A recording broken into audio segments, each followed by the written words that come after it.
apologize, like the previous speaker, that I couldn't come earlier, also due to teaching duties. It's our second week of teaching, so we can't really disappear easily. So I apologize, I don't like doing that. Coming just for the last couple of days is not very nice. And next thing, disclaimer, I'm not working in stochastic analysis, I'm sorry. So I'm maybe an analyst, so the word analysis will be there. And, but yet interested in renormalization and so interested in regularity structures, but as an outsider. So I apologize if this is not in the realm of your spectrum of research. It'll be a bit offbeat, and please do ask questions. I'll try to make it as pedagogical as possible. Please do ask questions as we go along. Just stop me. Okay. And this is a work in progress with 3 other people. It's harder than we expected, so some of it is still in progress. Alessandra Frabetti, some of you might know her in Lyon. She's an algebraist and mathematical physicist. Azzali is a geometer and analyst. Younes Boutaïb, you might know. He works in stochastic analysis. Okay, so the title refers to Reexpansion maps in regularity structures. Most of you might are familiar with that more than I am, probably, but some of you might not. We'll go back to it later on. The other word you might not know, I didn't know it before I started this work. This work initiated in a meeting I organized in Potsdam. I don't know whether you were there. Some years ago, 2015, putting together people, not at random, but really, who came from very different communities, and then that's how I heard of regularity structures, and I recognized that there was some groupoid type structure in regularity structures, and this we've been working on, not since then because we started later, but that's what triggered this work. So wait a minute, no? Okay, so we'll do geometry, and I'll leave analysis aside. The geometry is already intricate enough, so I'll focus on geometry. So the idea is to try, often in mathematical physics, in quantum field theory, we've seen various models.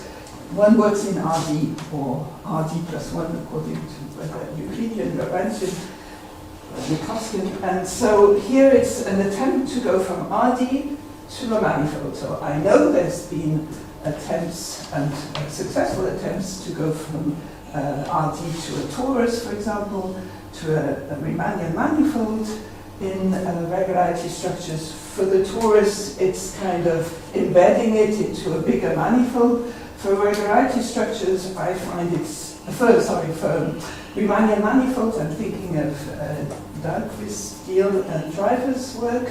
I find it still local, but we encounter similar problems as they do. So we wanted to have a more covariant global picture so that you can go from one chart to the other, in a sense. And that's why we revisited these objects. And also something that puzzled me when I read Martin's work was the role of RD. RD was everywhere, it was a space-time, well, space in stochastic analysis, but it was also a translation group. When you go to a manifold, you have to choose. You can't be a translation group if you are a curved manifold. So we had to then really look into what role was played by RD in what situation. Then we tried to compare it with Dahlquist, Steele, and Driver's work, and for that we came across affine manifolds, namely manifolds with a torsion-free connection which is flat. For example, the torus with a flat metric is an example, but not only, there are many others. Covering spaces, typically. because this enabled us to set up a direct comparison. You'll see we'll have jet bundles, and I call them the 3Ds.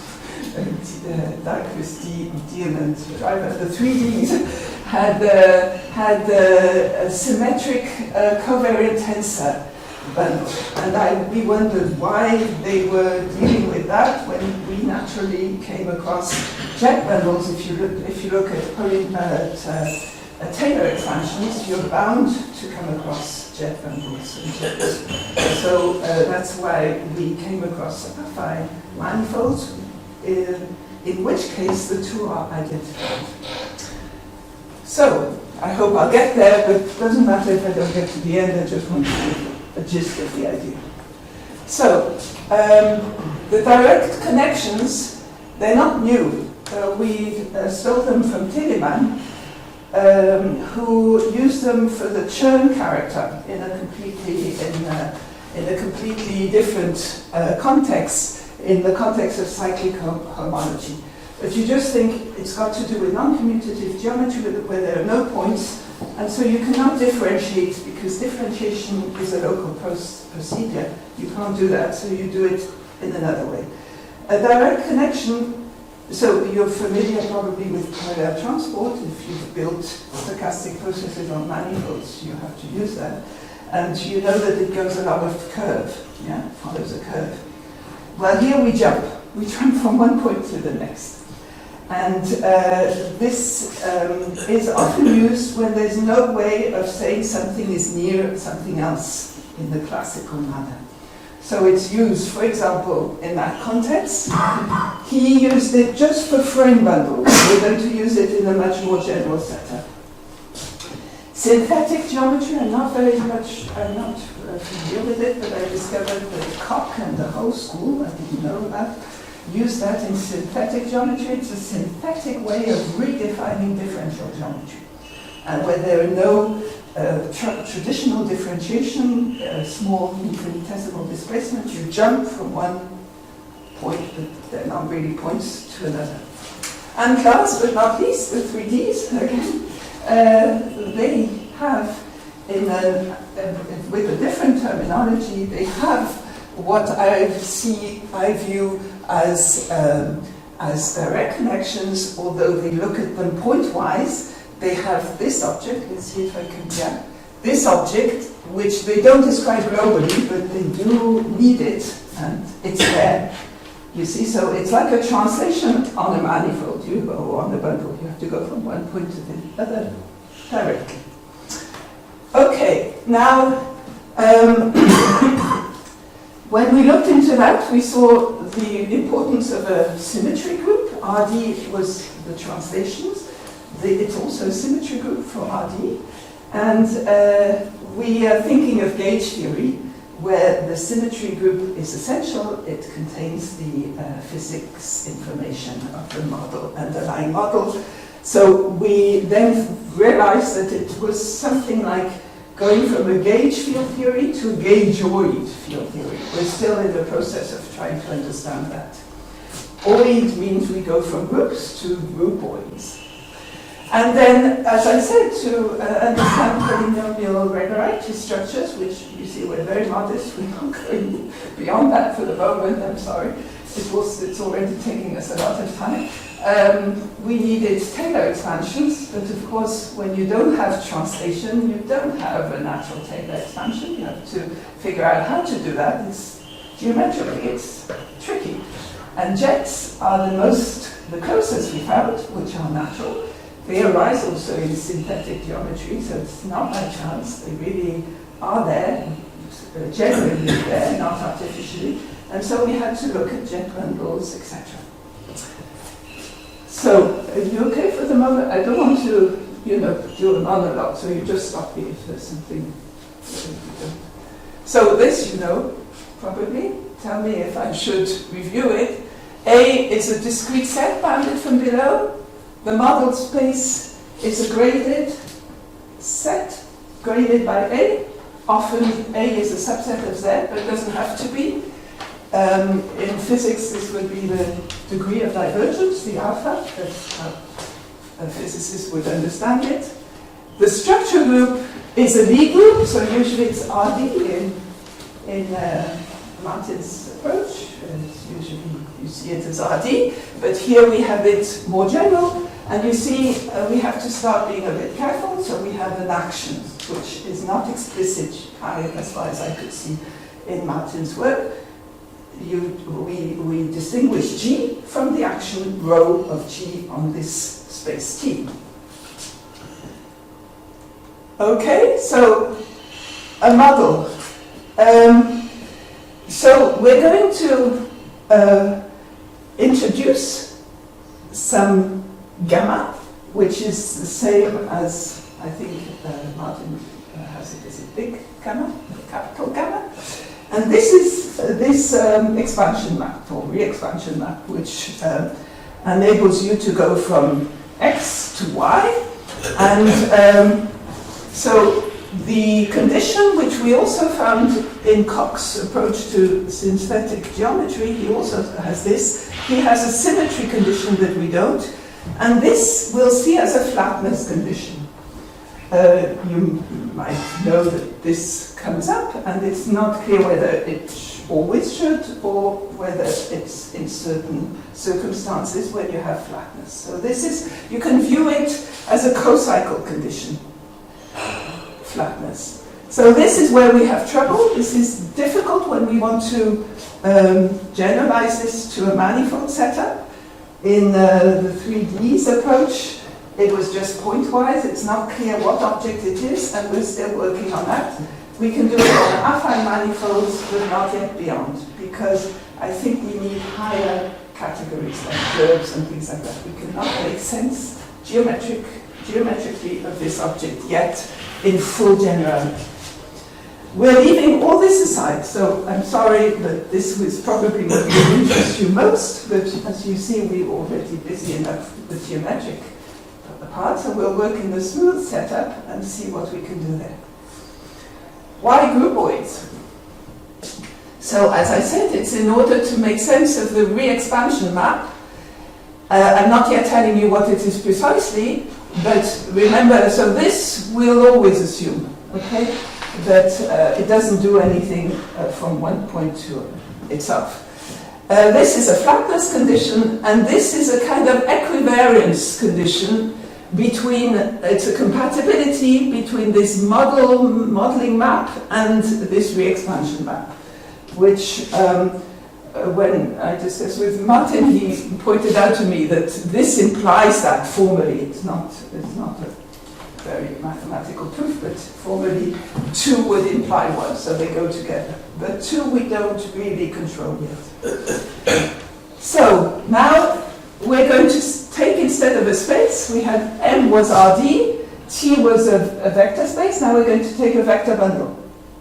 Okay? So that means above every point there's a vector space. And gamma, so this is, you take T star, you combine it with T over M cross M, that's why there's a box. It's not a tensor, it's a box because it's over M cross M. And you take the invariant, invertible transformations. So what does that mean? You take morphisms from Tx to Ty. Okay, gamma x, y, okay, will be a morphism from Tx to Ty, which is invertible. Hence, groupoid, because there's the word group, there's some invertibility behind that. We'll go back to this. Now, this is a specific case of a much more general setup. It's a frame groupoid, written in a different, not in the groupoid language, which we'll come back to. So in groupoids, in fiber bundles, you have 1 foot. In groupoids, you have 2 feet. Okay, X and Y. That's the main difference. Okay, so that's why we'll recognize this. Sorry, that's not what I wanted to do. We'll recognize this as a groupoid over M, and just putting M tells you it's got 2 feet when it's a groupoid. And this frame, this is the analog of a frame bundle. Yeah, when you so frame bundle has a structure group linear group of invertible transformations of the typical fiber. It's a very important bundle because it tells you nearly everything. So what's a frame bundle? So it's a principal bundle. Yeah. And so exactly, it's invertible transformation isomorphisms from Rn, let's say, to the typical fiber of your vector bundle. Okay. And it tells you a lot about your vector bundle, nearly everything. That's the idea. But it's related to a vector bundle. And then this is the big principal bundle. It has a structure group GL of something, a linear group of transformations. And in physics, the structure groups are usually smaller, so you reduce that. So the ones we're going to see are reductions of a frame bundle. That's how you can think Can of I it. ask you a question? Yes. This is probably a naive question, but in that formula, pi y equals pi x gamma x y, I can exchange the roles of x and y, right? No. I can write. No. Why? Because it's not symmetric. I mean, I can write pi Ah, x, you can. pi y, Sorry, yes. gamma y x, right? There is no, I mean, there is no Everywhere difference. you can. But when you see it as a local section of some bundle, you need to take one of them to be T star, which is the dual. Yes. I mean, in the case of gamma xy, xy, I can interchange them. There is no problem interchanging them. But when you want to see it as a local section of yeah, some but bundle, you take one of them to be T star. Why? Why don't you take T? No, but if you cross? exchange them here, you exchange them everywhere. You don't, so you exchange everywhere. If you exchange them everywhere, you're okay. But gamma xy is not gamma yx for us. For Koch in his synthetic geometric approach, yes, but not for us.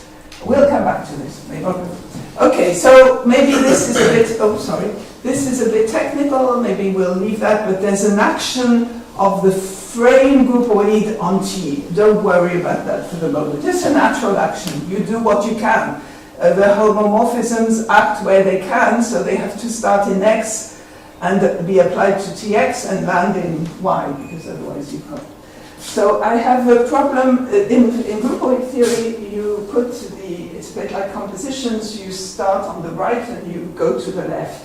And I have sometimes a confusion, so I hope I'm being consistent, but I don't trust myself with there's an inversion of X and Y's. What are groupoids? I'll give you, I'm cheating, I'll give you these very synthetic definitions, which doesn't tell you anything, but it's shorter, because otherwise it's much longer. So it's a bit frightening. So you see there are two arrows, that's the important thing, 2 feet, okay? Instead of n cross m, you put 2 arrows, and there's a source and a target. The source is where you start, and the target is where you end. And it's a small category. Small means it's just sets. And the important thing is it's got invertible arrows. So it's arrows. It's telling you how to go from X to Y. It's just arrows. And then they have to, then there's a composition when you can. It's like functions. When it's like graphs of functions. When you can, you compose them. When you can't, you don't, etc. So that's the short way of saying it. Otherwise, you have a long list of properties, which I'm not giving you, but... And now, so you see there's an S and a T, S for source, T for target, so I'm going to use sometimes this notation. X is where you start, and Y is where you land. It can be useful. So then you have like manifolds. So groupoids are generalization of manifolds and of groups. That's why they're very useful. And they're very useful. I advertised them. I wasn't really very keen on them before I started working on Twitter. But these are very easy groupoids we're looking at. But they're very useful because you can do lots of things with it. They encompass a lot of data. So just like manifolds, they're more or less regular. So, and you see the word Lie, like Lie group, because then we're thinking of a smoothness also of the composition. So you put different degrees of smoothness, and now trivial, a trivial one, so that you can imagine what it looks like. You see, you put M cross M, and on top you put a group. Okay, that's a trivial groupoid.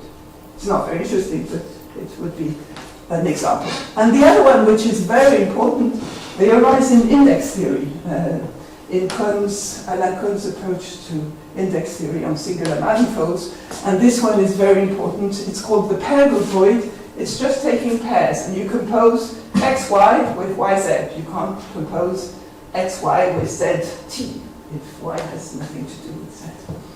So here the group is 1. And we consider, like you look at locally trivial bundles, you look at locally trivial groupoids, they will soon be called gauge groupoids because they have something to do with gauge theory. This, I'm not sure, it's Ehresmann, Mackenzie, who introduced this terminology, although they looked at things very algebraically, not at all geometrically. So gauge groupoid, which will be our main protagonist, is like that. So it's a more sophisticated version of this, because P is like an M cross G. And you take another P, but you kind of simplify by G. You see, this means that you take one G out, otherwise you'd have two. That's the idea. Okay? And the frame groupoid, it's this one we had before. It's homomorphisms from one fiber to isomorphisms from one fiber to the other. Okay? Now, just like a Lie group has a Lie algebra, a Lie groupoid has a Lie algebroid. So you put an oid everywhere and you've got what you want. And it's the same idea. A Lie algebra is obtained by differentiating at the unity. It's the unity I haven't talked about. It's an embedding of the underlying manifold into loops of the groupoid. I haven't talked about that, but it's the same idea. For example, interestingly, the pair groupoid, its tangent bundle is the tangent, its Lie groupoid is the tangent bundle. They're vector bundles, Lie algebroids, they're vector bundles. And this one is what you expect. If you differentiate isomorphisms, you expect homomorphisms. Okay. Is it okay for the moment? Okay. What connections? I told you we were going to talk about connections. So what connections on groupoids? So they're local maps, and you see this little star. It means that it's defined only locally on the around the diagonal, because now you're in M cross N. You have to think local means local around the diagonal. The unit is the diagonal. Okay?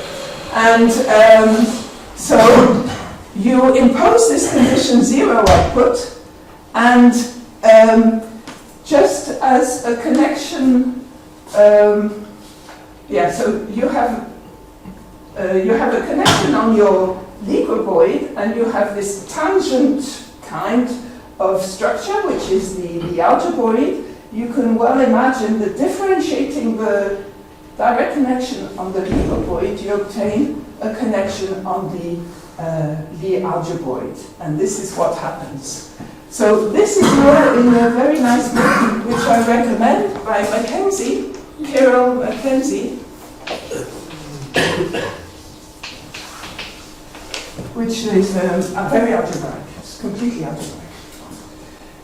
But the other way, so you might say, okay, why go through all that? Because the Lie algebroid is a vector bundle. We know connections. The theory of connections on vector bundles is well known. So if that's all we get, why waste our time doing that? It's not the same. You can't go back up again easily because of this jump. You can differentiating around the identity doesn't tell you how you jump, and so that's why direct connections contain more information than just ordinary connections. So, but when they're flat, when there's this flatness, it's like curvature. You have to think it's like curvature being 0. The connection on the Lie algebroid has curvature 0, then you can lift them. And that's Mackenzie. We didn't make up any, sorry. So that's where flatness. Let's spend a little bit of time on flatness. What does it mean that it's flat? It means that this cocycle is trivial. Okay, this, if you're familiar with transition maps of a manifold, it'll remind you, co-cycle condition. So that was condition 1. You can interpret it here as flatness, as curvature 0 of this direct connection. And in fact, so that's Mackenzie, they are in one-to-one correspondence with connections on the Lie algebroid. So there's nothing new. But if that's not the case, there's something new. So, in Martin's papers at least, and maybe in others, I came across this, in fact it was a factorization of pi and of gamma, and I've wondered what it was, and in fact a flat direct connection factorizes, but not a general one.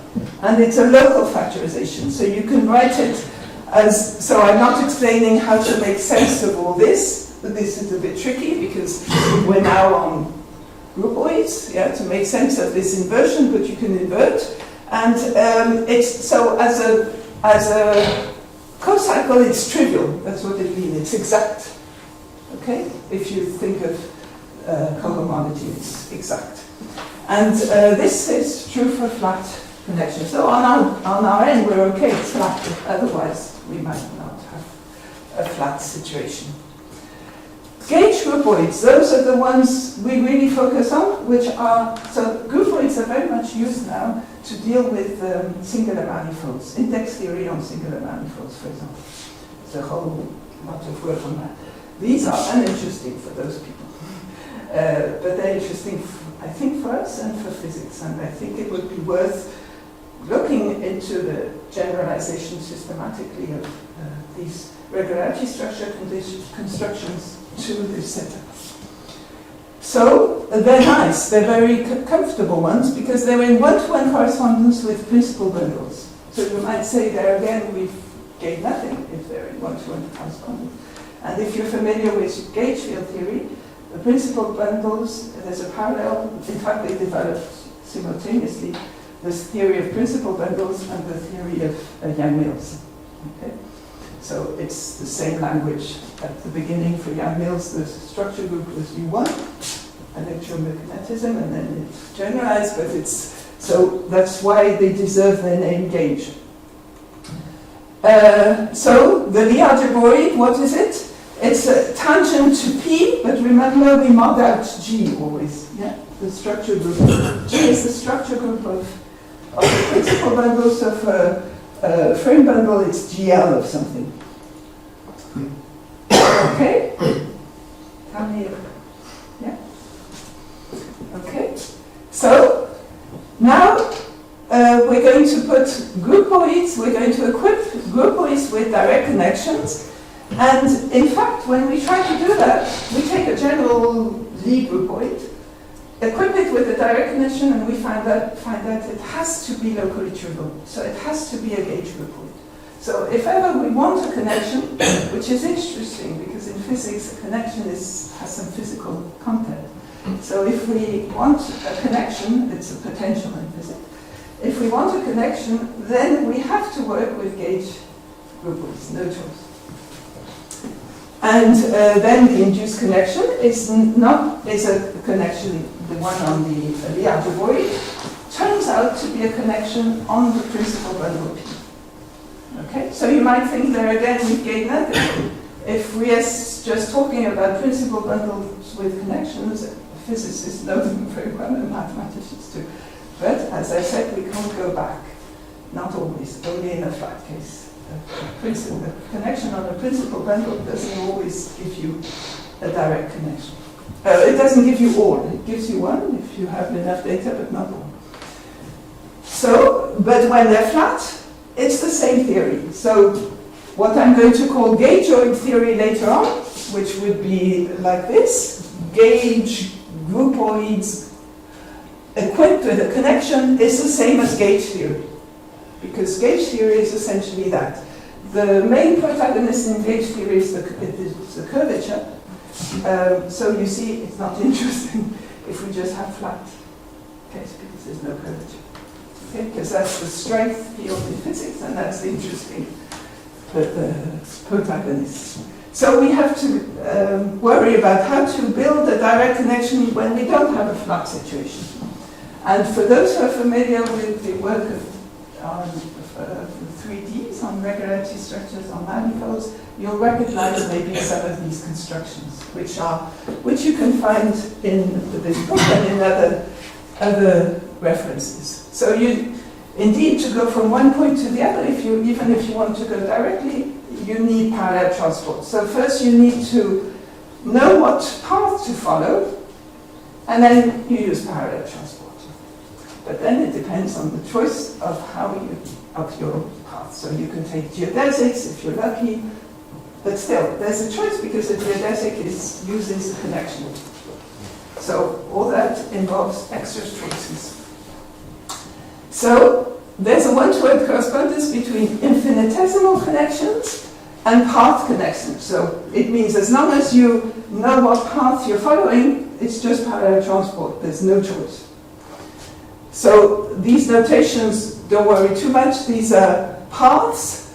These are paths on M. You want to go from a path on M to a path on your groupoid. And you fix the source. That's why there's an S. It doesn't really matter too much. You see there's a parallel transport. Don't worry too much. It's just the idea. As long as you have a connection, you know how to lift a curve on the base to a curve on your groupoid. Like you know how to lift a curve on the base to a curve on your principal bundle if you have a connection. It's the same thing. So then you don't really want to know the whole thing, you just want to know it at the end because you want to go from the starting point to the end point. So that's a holonomy map, and it's not by chance it's called a holonomy map. It does contain information about the holonomy.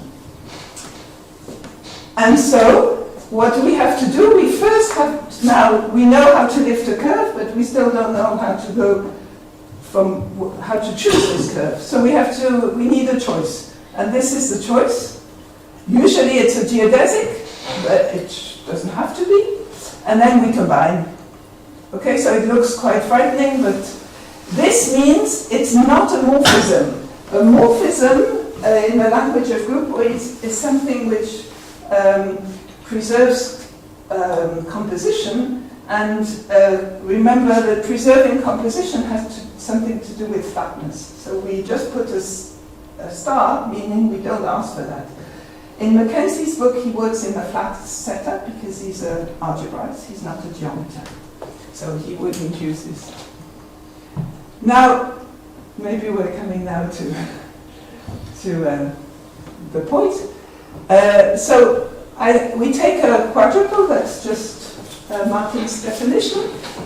So it looks the same as before, okay? And now we're going to turn it into something geometric. So we take a manifold and a principal bundle and a vector bundle, and they have to have something to do with each other. The idea is here this retains the group structure. Principal bundle has a structure group that contains the physics, because the structure group is a symmetry group in physics. It's a reduction of the frame bundle. It's usually smaller, and that tells you physicists just talk in terms of groups or even algebras, because that's what describes the theory. So the whole physical theory would be there. This is the structure group will be acting on this, and this is the grading. So that's why this is the structure group. T is like before, but you see T is associated with big P. So there's a typical fiber, T, which was the previous one we had in the previous slide, the one you have in Martin's papers. But you now take the adjoint bundle, it's called, from a principal bundle you can build when you have a typical fiber, RD, it could be RD. You can build from this a new vector bundle, okay? So now when you build this, it contains some geometry and hence some physics, okay, once you've done that. So P, oh sorry, small was Hence, P is a reduction of the frame bundle. Should have been small. So we have now the data to build a gauge groupoid. Now we know what it is, and there is an induced action. I'm not going to comment about. All this transfers to groupoids in a very natural way. Okay, I'm not going to talk too much about that.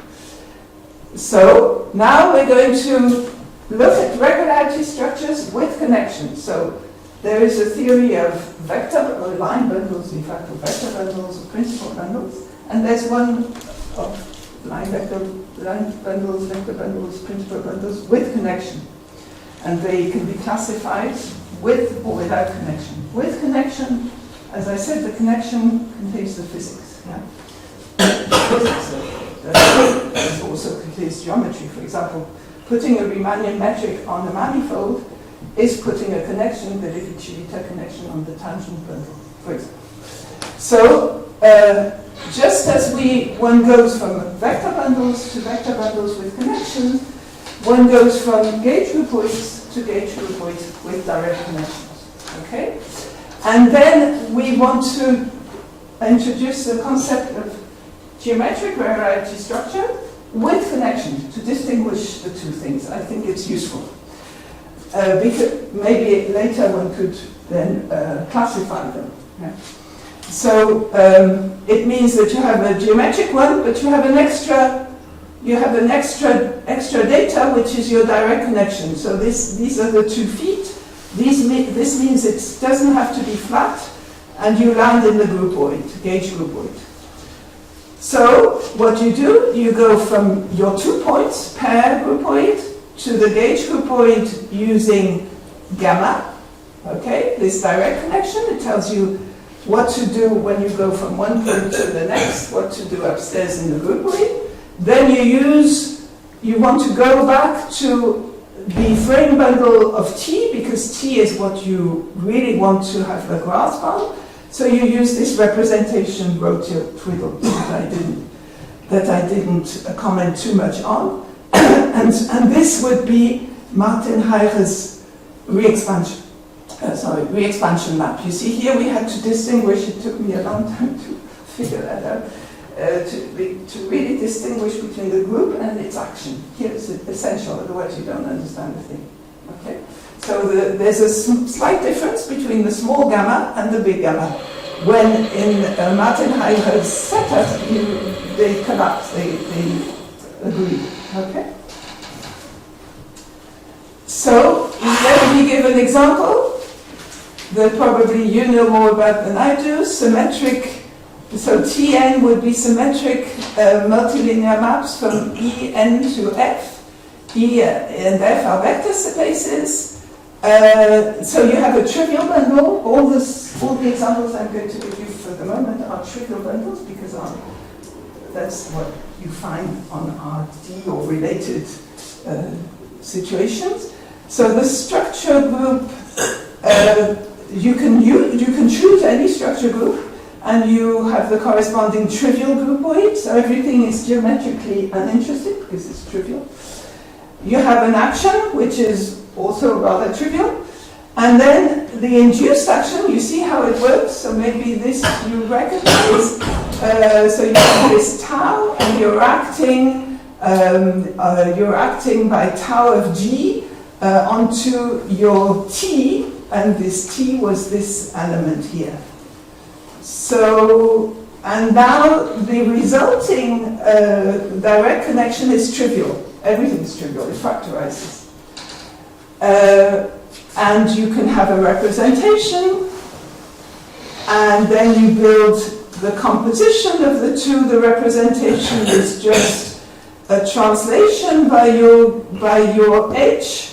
So G implicitly is RD, I think. I'm not sure now what this is. And you'd have a flat direct connection. So this encompasses rough paths where A would be 0, 1, M would be RD, G would be E, and it also encompasses polynomial regularity structures on a vector space with these conventions. So it puts things together, okay? Okay. So this is a bit tough. We're going to jet bundles, but I think we need them if we want to talk about... For rough pass, why the manifold is RD? So this was on RD, let me see. Here, okay, there has been one on MU, right? We didn't look into that. That would be interesting to look at. We couldn't do it at this stage anyway. We would need to do it later. But you're right.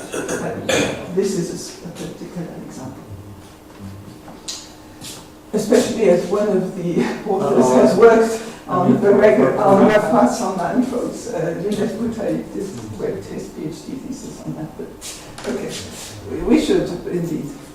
Okay, so now we're going to talk about Taylor expansions in a hidden way on manifolds. For that we need jet bundle. The problem is when you go from Rn to a manifold, you lose translation, so you can't write an ordinary Taylor expansion. You can't do that, okay, because it uses x minus 1 to do it in another way.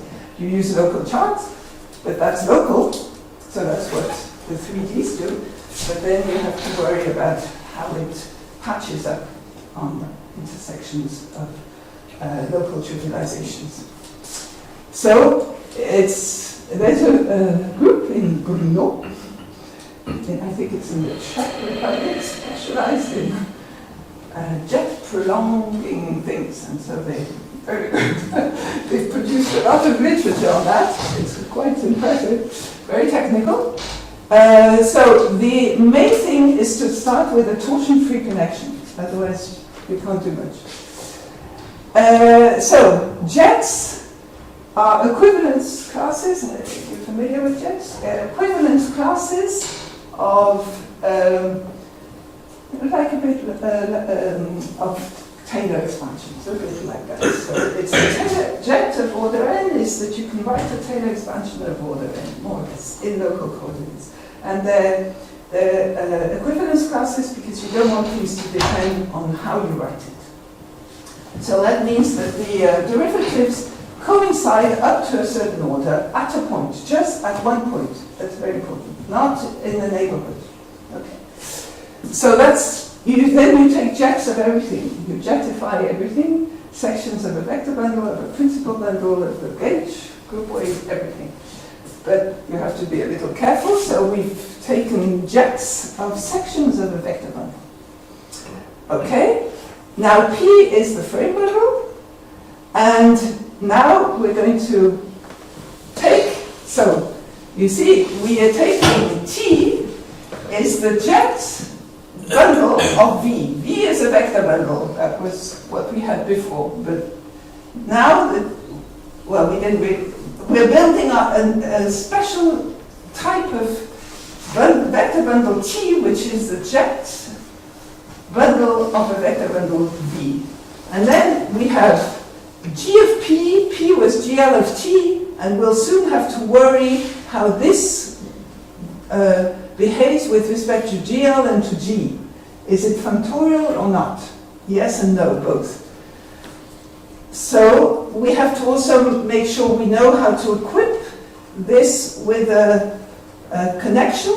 Yes, this is very technical, but it's possible. You use a connection on V, and you use a connection on the base manifold. This is to know how to go from one point to the other using a geodesic.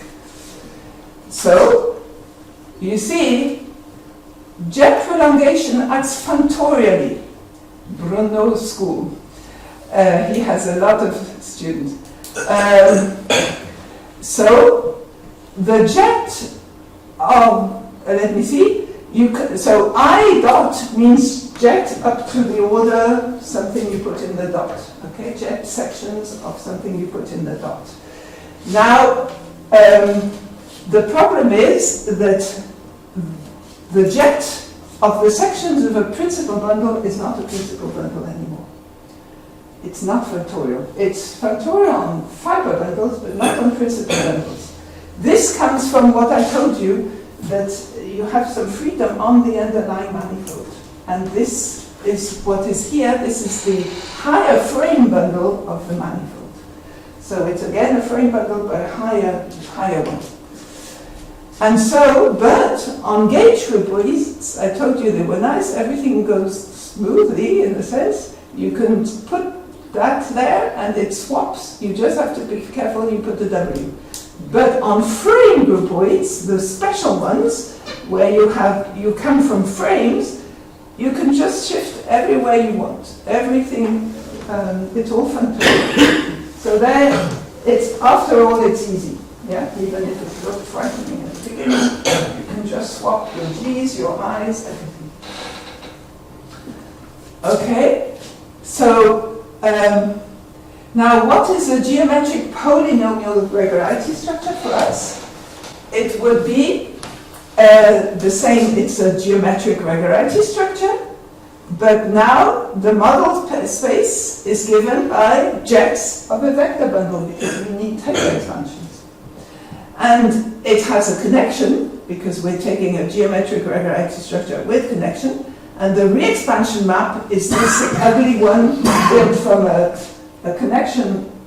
It's the direct connection built from one on the vector bundle and one on your manifold. It's complicated, but it's there. Okay.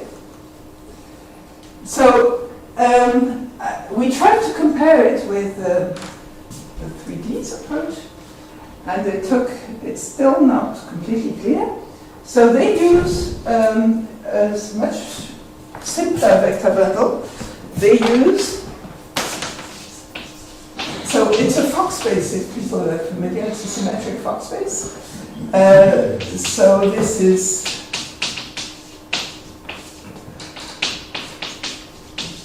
it's a cotangent tensor bundle, and we wanted to understand whether we were doing something very different or not, and on affine manifolds we're doing the same thing, that's the moral. But you see, they do it at pointwise, they never glue things together.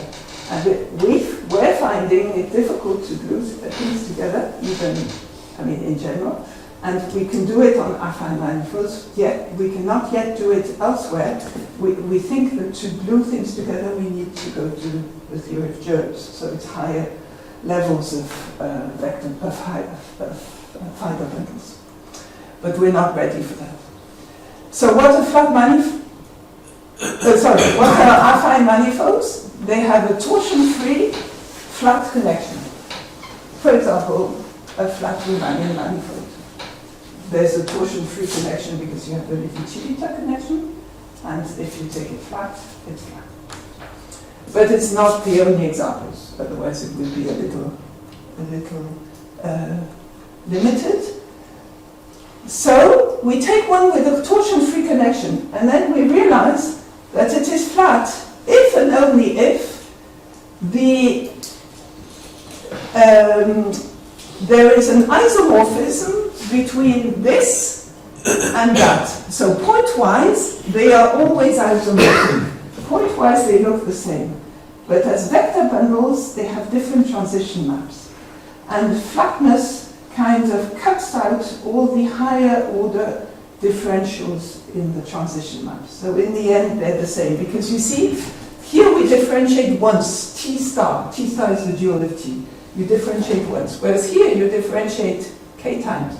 Here, you differentiate once, and you take K copies. That's the idea. Here, you differentiate K times. But when it's flat, in this situation, the other differentiations just disappear. So then it's a global identification, and the truncated. So here is the Taylor expansion. So it's like a usual one. You could think of this as x of some point, coordinate at some point, coordinate at p. But you see, we're using local charts because we haven't got natural coordinates. We need to choose coordinates. We're using the exponential chart. If you're not familiar, it doesn't matter. It's a very natural chart which comes from the connections, which enables you to view your manifold locally in a very convenient way. It linearizes somehow. So we take this exponential local chart and we realize that this, which you can see in the 3Ds article, you can see this kind of construction, pointwise, we realize that it can be glued from one coordinate chart to the other, only if and only if you're on an affine manifold, otherwise it doesn't work, at least I couldn't make it work. But we would like to glue it in a different way, but using higher levels of fibrations, because just a vector bundle won't work. Okay, gauge theory versus gaugeoid theory. 2 minutes? We started a bit late. 5 minutes? Okay, 4 minutes. It's a tough negotiator. Okay, so I have to go very quickly. A gauge field is like giving yourself a principal connection. The Yang-Mills action is an integral over the curvature of the curvature. Yeah? The field strength is the curvature. So, okay, let me go rather fast. And then you have to consider transformations which don't break your whole theory, which are compatible with this gauge structure, and they're morphisms of principal bundles that are G-equivariant. So everything has to be G-equivariant. And you look at the subgroup that leave your base point invariant. You can build an adjoint of this, and okay, and now these are the famous gauge transformations in physics. In physics, there's an identification usually between this and the sections. We try to be careful. So the automorphisms of P are the sections of this, well, they're, okay, wait a minute, here they are. You can see them, it's very interesting. You can see them in different ways. You can either see them as maps, G-equivariant maps on P with values in the, I think there's a mistake here. Yeah, no, that's right. In G, but with the adjoint action, or as maps from M to the automorphisms of G. So there are different ways of viewing them. These are the famous gauge transformations in physics, which tell you how to glue things. So that's, in a nutshell, what you need for Yang-Mills theory, for example. And we do the same thing on gaugeoid. We now put an oid everywhere because it's very natural. And so we could do that. I won't dwell on it, but interestingly, the automorphisms of the gauge groupoid that keep the base point fixed are the ones that are the gammas which obey this co-cycle condition, which are flat. So you see the direct connections arising as gauge transformations. Usually they're separate. You have connections and transformations, which transform one connection into another one. Here, they kind of meet in this gaugeoid point of view. So it's quite interesting. Okay, there's a lot to say. You can build the cohomology. I won't go into that, but this has to do with the factorization condition I mentioned. It's quite important, but we don't have time. So, I would like to say a gaugeoid theory corresponds to the geometry of gauge groupoids with connection. And I would say it's like geometric regularity structures with connection. There's a parallel between these three. Okay, so I can't... The field strength, that's the curvature, is the curvature of the direct connection and the obstruction to the flatness. So there's a kind of dictionary you can establish from principal bundles to gauge theory, and we generalize it to gaugeoid theory. And these are some references we used, many more, but you see there's a mix of things you will recognize, so this is about jets, this is about direct connections, this is about groupoids, and what's that? I've forgotten now. Okay, we needed some topology. Okay, and there are many more, and thank you for your attention.